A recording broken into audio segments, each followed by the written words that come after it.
সকালের শুরুটা হলো আজকে মুড়ি মাখা দিয়ে। তো প্রথমে একটু মুড়ি মাখছিলাম, তারপরে মা চা করেছিল।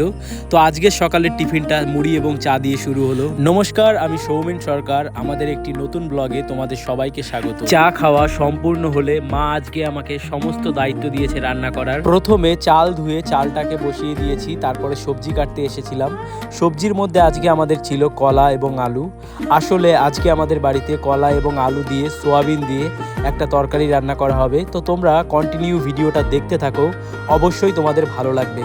তো এখানে দেখো আমার সবজি কাটা সম্পূর্ণ হয়েছে, তারপরে সবজিগুলোকে ভালো করে ধুয়ে নিচ্ছিলাম যাতে কোনো নোংরা না থাকে। তারপরে ভাতটাকে দেখলাম ভাত সম্পূর্ণ হয়ে গেছে। তার মাঝখানে আমাদের একটা ঘটনা ঘটেছে। আসলে রান্না করতে করতে আমাদের গ্যাস হঠাৎ শেষ হয়ে গেছিল। তারপর থেকে মা এই উনুনটায় রান্না করছিল। আসলে এই উনুনটা রাখা হয়েছে হঠাৎ যদি গ্যাস শেষ হয়ে যায় তারই কারণে। আর এখানে দেখো কত সুন্দর উনুনটা জ্বলছে। আচ্ছা, তোমাদের সাথে কি এরকম কখনো হয়েছে রান্না করতে করতে হঠাৎ গ্যাস শেষ হয়ে গেছে? আর এদিকে কথা বলতে বলতে দেখো আমাদের তরকারি রান্না কমপ্লিট হয়ে গেছে। কমেন্ট করে জানিও তোমাদের কিরকম লাগছে।